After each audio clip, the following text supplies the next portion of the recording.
Welcome to the Outpost. I am Adam Alexander. And I'm Mike Hart. And with us this month, we have Winnebago County Veterans Service Officer Jeff Buckoltz. Did I pronounce that right? Close enough. Okay. So, well, I guess, wait, time out. We have some breaking news. Scott, if you could go on real quick. Staff Sergeant Adam Alexander of Turn the volume Oshkosh was up. given a 5% chance of survival after being shot in the head while serving in the U.S. Army in Afghanistan back in 2011. More than a decade later, as he likes to say, he's turning his mess into his message, continuing to advocate for veterans. The military was done with me far before I was done with it. That advocacy has led to a number of honors. In 2022, Alexander was named the DAV Veteran of the Year, gracing the cover of the organization's magazine and appearing on billboards across the country. My goal was to be a quiet professional that did things in the dark that never got noticed. But once I got injured and my story kind of had the power to inspire people, I decided that it was more effective to use my stage to try to help inspire people, and that's been my message ever since. That message led to a phone call last week from officials with the USAA. We've seen Adam's background, and we think he's a great selection. The married father of one learned he's heading to Super Bowl 58 in Las Vegas, courtesy of the USAA. I hope they get out of it how much USAA appreciates their service and the sacrifice that some of them continue to make to this very day. And he will be the guest of Steelers linebacker T.J. Watt. What are you most looking forward to? Just the general atmosphere, and obviously meeting T.J. Watt's going to be amazing, him being a Wisconsin guy and down-to-earth Midwestern Is it going to be gentleman. hard for you, though, because T.J. Watt doesn't play for the Packers to be friendly with him? He's still a Badger, so he's got that going for him, but I've got nothing against the Steelers in general. Fox 11 reached out to the Pittsburgh Steelers to try and talk with Watt about the Super Bowl event, and we were told, quote, TJ was very appreciative for the opportunity to talk about Adam, and he's so excited to present him with the Super Bowl tickets, but he really prefers to have Adam be the entire story. Yeah, this is amazing, unbelievable honor, and can't thank DAV and USAA enough and TJ Watt, so look forward to getting out there and making a lot of connections and hopefully do some good for the veteran community. And with the Packers not playing in the Super Bowl, Alexander says he'll be rooting for the Detroit Lions if they make it to the big game. In Oshkosh, Emily Matesic, Fox 11 News. Wow, that was some breaking news there, everybody. Yeah. hey, congratulations. Thank you. Yeah. So, yeah, Adam's going to the Super Bowl. Obviously, our Packers didn't make it, or the Lions didn't make it, but this should be a great time. Yeah. So, but you know what we'll have to do for when you come back, though, is you have to take a couple of good pictures to share with our audience. Absolutely will. I'm planning on taking some Department of Wisconsin hats and getting a picture with TJ, and I'll definitely share those. Yeah, it'll be good. Well, hey, we do have a guest here today. Yes. Jeff Buckoltz. Jeff is one of the coolest people that we know. Jeff is the director of the County Veterans Service Officer here for Winnebago County.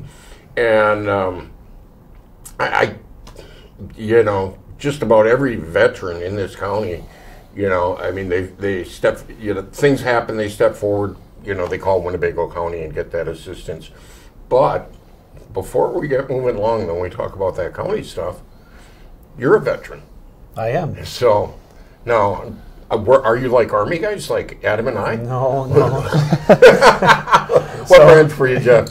So, I'm an Air Force guy, and I'll give you a little history. My dad was a Marine Corps veteran, and my uncle was a Marine Corps veteran. And, when I knew at a young age I wanted to go in the military, very young age. I'm talking like 8th grade young age. And I asked Could you put up some of the pictures real quick with Jeff? Some of the... There we go. Here you are. See up there? Yep. Yeah. Okay, you're good. So, anyways, between my junior and senior year of high school, I started talking to the recruiters and doing the whole recruiter thing and testing. And, my dad was a big influence on, he's seen how the other branches lived, and he was like, you go in the Air Force or you don't go in at all. So I went in the Air Force, and I stayed in for 22 years. I had a wonderful career. What did you wrap up rank-wise?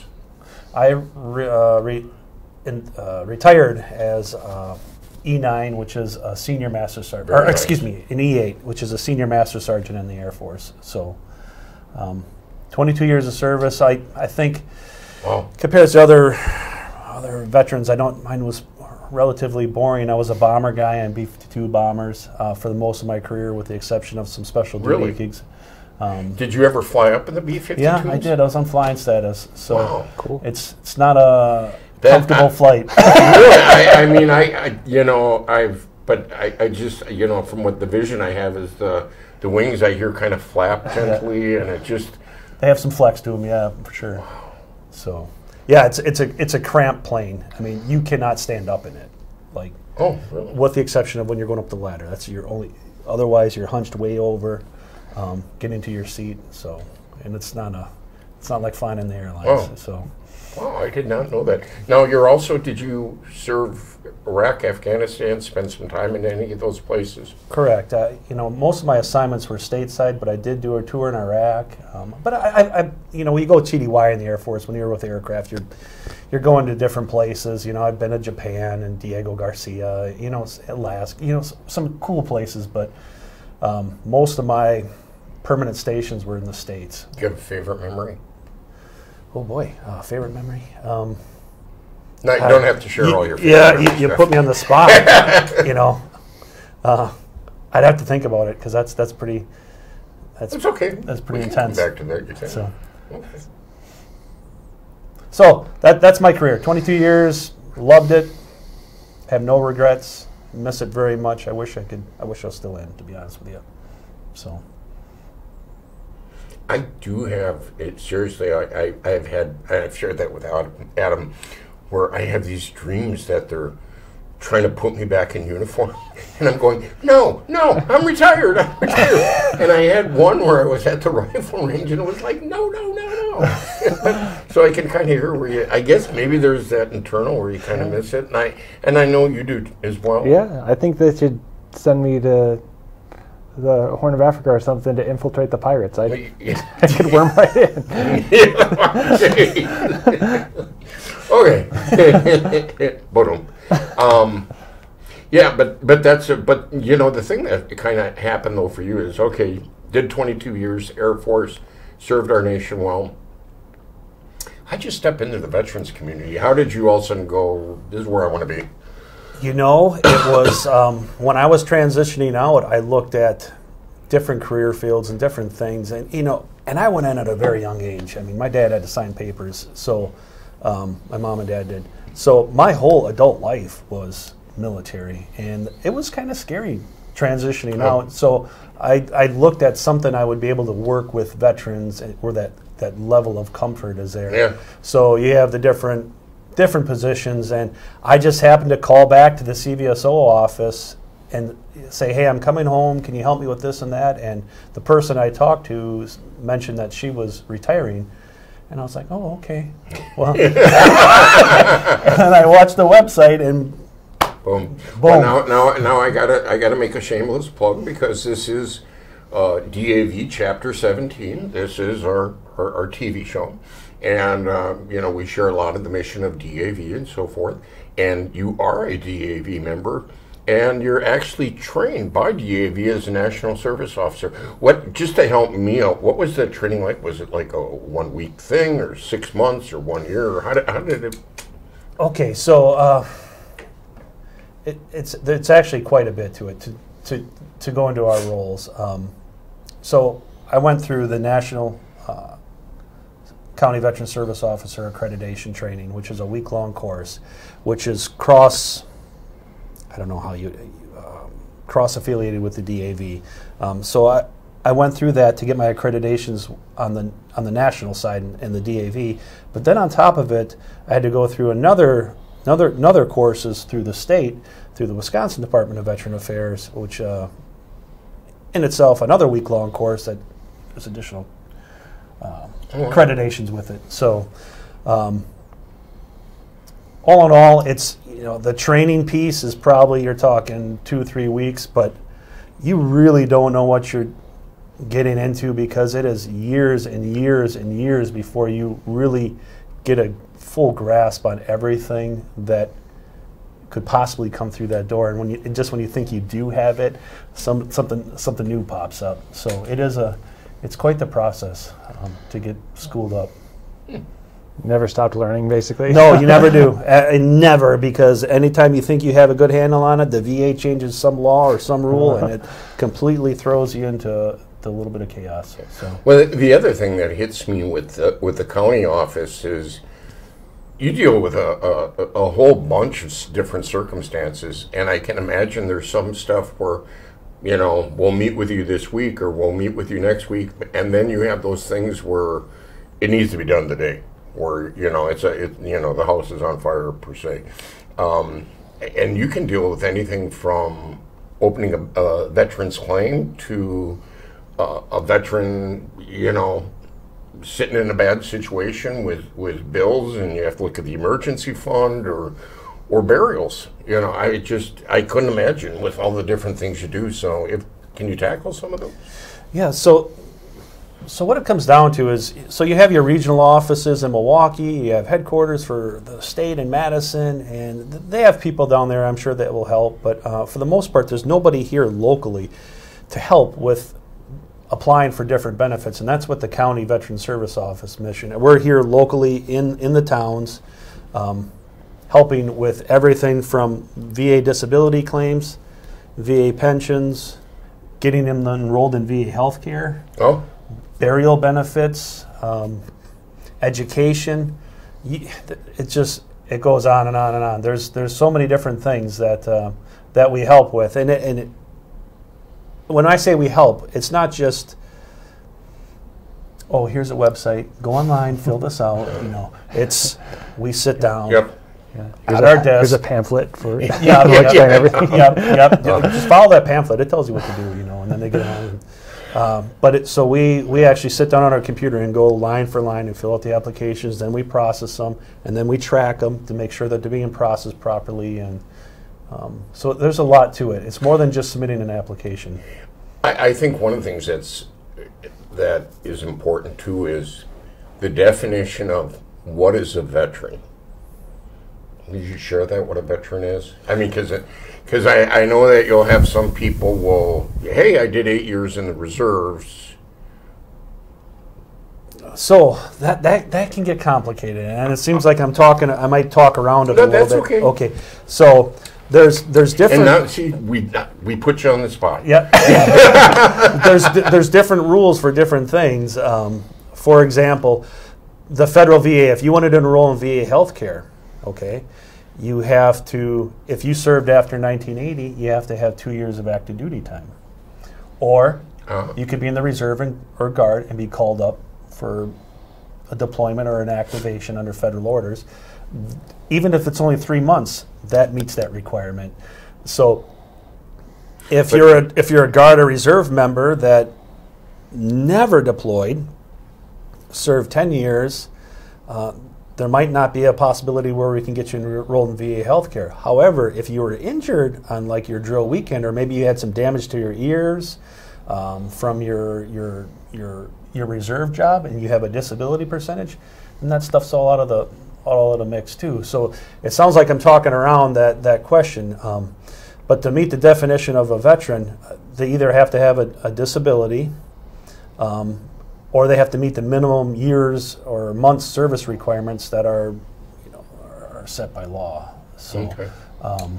If that helps answer your question, if somebody goes in for a couple years in the National Guard and they never got activated, they were never injured, they didn't finish their out. Yeah, that makes, because to my knowledge that like basic training, AIT does not count. That does not count. That's active duty for training. So. Right. It has to be some sort of federal orders activation. So because that's got to be one of the biggest questions that you run into is somebody's served and they're trying to figure out where they fit in with that. Correct. We get fielded a lot of those questions. People come in and they want to enroll in VA healthcare, and then we start peeling back the onion, and it's, oh boy, okay, well, you never were deployed, never were activated. don't have any injuries. Sometimes we can't do that. We can't help them get enrolled in that. So I hope that answers your question. Yeah, no, that was helpful. That was helpful. So, you want to run with anything? Or? We were going to talk a little about PACT Act, right? Yeah. Ooh, that is the big thing. Unpack the PACT Act. Unpack the PACT Act. Well, it's a pretty huge thing because that just came out, and there's a lot of questions. And correct. And I suspect you've been busy. Yes. So we would have to start like a mini series, like a 6-episode mini series to really delve into the PACT Act. But I'll give you, and let me just explain what the PACT Act is. So the PACT Act is actually called the Sergeant First Class Heath Robinson Honoring Our Promise to Address Comprehensive Toxins Act. Okay, so the president signed that into law in August of 22. Went through Congress and Senate and all that. But the president signed into law into August of 22, and that was the most comprehensive change to benefits and healthcare eligibility that the VA has ever seen in its history. And it affected, I don't know if the multi-generation is the proper word to say, but it affected Vietnam veterans, it affected Desert Storm veterans, it affected your global war on terrorism veterans, not just deployments, but Navy veterans, toxic exposures. People always think Agent Orange and burn pits. Well, there's more. The water at Camp Lejeune. The water at Camp Lejeune, exactly. Jet fuel, diesel fuel. There's certain things that can cause... Well, I remember reading about one in the DAV magazine. They called it K2, which was one of those breakaway Soviet republics where we were using an old Russian base, and all this stuff started coming up. So radiation, all sorts of different things. So what it does, it really opened up the door to things that were previously being denied. For example, I'm just going to use an easy one for a quick example. So for years, if you were in Vietnam, you were entitled to so many benefits, and there's different presumptive conditions due to Agent Orange exposure. Well, they used Agent Orange in Laos and Thailand, and believe it or not, they used it in Guam up until the 80s. So for years, those people were getting denied benefits. So this changed all that. So it's just been a really hectic year and a half for us. I had two of our DAV members were in Thailand with the Air Force, and they used Agent Orange to clear that area around the runway. And believe it or not, it was so hard to get them benefits. I mean, just before this law change. Now that it's law, now there's not much of a fight from the VA anymore. So it was a blessing, but also a lot of work on the VA's part, our part. But in the long run, it's going to impact veterans for years. It was, because everybody was working hard on it from the local level to DC, and it was amazing to see you could see momentum happening. And then I got to say, remember when John Stewart jumped on board? Yeah. That was huge. And when he spoke, it was like they wanted to get it done. So, but that's just the very tip of the iceberg. Right. I mean, there's so much more to it. So I just encourage anybody that if you haven't looked into your benefits, if you're a GWAT veteran or a Desert Storm veteran, a Vietnam veteran, if you haven't looked into it in the last year and a half, maybe you need to call our office or call somebody and just look into the PACT Act and see if it impacted you in any way. So, I remember talking with one friend one time who said that, you almost should check in with the Veterans Office, even if you think you know where everything is at, once or twice a year, or once every other year or something, even if you're satisfied with where things are going, just because there's so many changes keep happening, and just to find out where you're at as well. That's correct. We do. There's a lot of people that actually do that. They just, even if it's just a phone call, hey, we look them up and just have a conversation on the phone. It doesn't mean you have to, spend an hour in our office, listen to us talk. Sometimes it's just a quick conversation on the phone. So, that is wise to do that. So, especially after the PACT Act, because there's so many changes. So. And it doesn't hurt for a veteran to come down to your office and drop off their DD-214 just so they know where a copy is. Yeah, so what we do is we register it with the Register of Deeds, but we also add it to our county system too, digitally. And then if we notice that they're not in the state registered, sometimes we'll upload it to the state too. So it's that's wise. Yeah, because the DD-214, every now and then it kind of hit. We're talking acronyms, and you never know who's watching the show. What is the DD-214, just for the sake of? Okay, so a DD-214 is a discharge document. It's for active duty periods only. So some people can have multiple DD-214s. Myself, I only have one. I went in, 22 years later, I got a DD-214. A Guard or Reserve person could have 5, 6. Yeah, multiple deployments. Multiple deployments, because every time you deploy, you get a discharge document documenting the who, what, when, where of your active duty period. So. Yeah, and that's an important point too. Is for the veteran, that DD-214 should be treated like gold, because that can be your lifeline to so many resources, and so it's not something when you're discharged from active duty you just put in a file. You push to the wayside. It's needs to be treated, well. Correct. So, and anytime it's the people that don't have theirs are the ones that are trying to get benefits, and we're looking around. They never registered it, and then we got to go to the record center. And well, what about the one thing where you work with other veteran service organizations, DAV, Legion, VFW, and so forth. But we'll have those situations, and it happens. We're all only 2 or 3 steps away from, hardship in a sense. But you help a lot of veterans with the Veteran Emergency Fund where, all of a sudden they can't make the rent or they need a gas card or something. How does that work if a veteran wants to get in contact for emergency assistance? I recommend that they first call our office, and we can kind of talk through things. Just to see how big the need is, because we may go to a different organization for maybe it's a smaller need. Maybe they just need part of a month's rent or a water bill taken care of. But if they're behind 2 months, we might go to a different route with that person to get them financial help. We might team up with a service organization to make a bigger bill or a bigger debt go away versus a smaller one. So I'd always encourage them to call our office first. And sometimes we can put referrals in and do those right over the phone without them even having to come in. If it's an emergency application, a lot of times we need a signature, and we go through the who, what, when, where, why, and then there's the county has a service commission.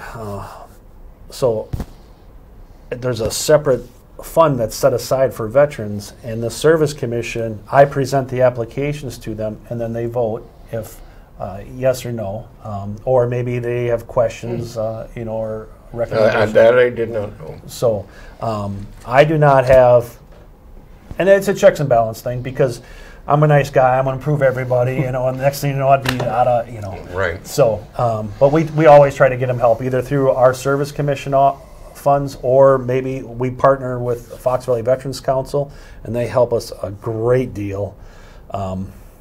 They're a huge asset to the Outagamie, Winnebago, and Calumet. So somehow or some way, we're going to try and get the veteran help. Mm-hmm. So now the other thing is, I got to ask female veterans, are you starting to see more female veterans come in or not? Or how is that, or how's that been working? So I've been in this role, this job for 10 years, and it seems pretty steady. Maybe it's just because I don't know, I retired in 2013, so at that point there was a significant amount of women already in the force. I can't say that it's more or less the last the last 10, 3 years or 4 years or 5 years, it's been pretty steady. There's a good portion. So I know I from a civil affairs standpoint, I would say at least 25-30% of the soldiers, at least that are female. And I can remember helping out at 1157th, the local guard unit. We helped out with one of their lunch, and it was about 50-50. Yeah. And so you're really seeing more females entering the military, which I think is phenomenal. Half the veterans that live in my house are female. yeah, it's true. It's true. So Same here. Yeah. Oh yeah, you're married to a veteran. Well, wow. So okay, all right. I did want to. We have got a little bit of time left. I did want to ask you though, real quick, about like burial benefits, those type of things, because I can imagine you have situations where people might not think about it. A death happens, and all of a sudden it's like, oh yeah, Dad served in the Marine Corps, or Mom was in the Navy. What do people do with death benefits? How does that work? What are the different? Again, that's one of the things that they should really come to our office and walk through, because certain veterans are eligible for certain benefits. Somebody that has a service-connected disability, they actually are entitled to a burial and a funeral allowance. We're not talking a significant amount. It's kind of capped around $2,000. So if you have a service-connected disability, that spouse or that family member needs to call our office for multiple reasons. Obviously, we help them apply for funeral benefits and burial benefits, but also to stop the disability compensation, because you can end up with an overpayment. It causes problems. Mm-hmm. So there's all sorts of things that they really encourage them to call our office and let us help them with it. So all veterans are entitled to a marker for their grave. There's stones, the big flat bronze markers. That's probably the most common because they last forever and they look the same now as they do 20 years from now. So flag holders, funeral honors, memorial certificates. So there's quite a bit, and it's nice to have the family. Do you find many Winnebago County residents go to, let's say, our closest state cemetery is King? So do people go there or not? Or? More likely than not, they stay local. But there are some that prearrange for burial at King. You can prearrange for that. There's advantages to that because the burial for the veteran is free. There's free plot, opening and closing the grave, all that. It's all so versus here locally. But a lot of families want to be with their families in the local cemeteries. So they're still eligible for the marker for their grave, the funeral allowances, things like that. But some of the costs that King would cover aren't necessarily covered in the local cemetery. Okay. So. But I one of the things that I thought was a really good point, though, that I want to mention again is that for that family member to call right away or to work with your office to get that the pay changed. Because the last thing you want is for it to be rolling 6, 7, 8 months later, and then you wind up with this huge. There's a checks and balance with the Social Security Administration and things like that would hopefully stop that in a few months. But the quicker. Hope in one hand. And yeah. So, but not just that. You want that spouse to call because there's survivor benefits. Now you have some locations. Yes, so we have our Winnebago County. We're kind of unique because we have the lake there that causes a disbursement of the population of the county. So we have a Neenah office, and we have our office in Oshkosh. But you'll also find us out in Winnebago County. We do some outreach out there on a monthly or routine basis with the American Legion Post in Winnebago County. AMRO, we'll do some outreach out there. So you'll see us around the whole county, but our two main offices are in Oshkosh and Neenah, and we have staff in both. So you got the phone numbers up there for the locations, mm-hmm. and you've got a great staff that will meet with folks and make the difference, and mm-hmm. they're just a phone call away. Thank you so much for joining us, Jeff. I really appreciate the opportunity to come in here and talk to you guys. Thank you.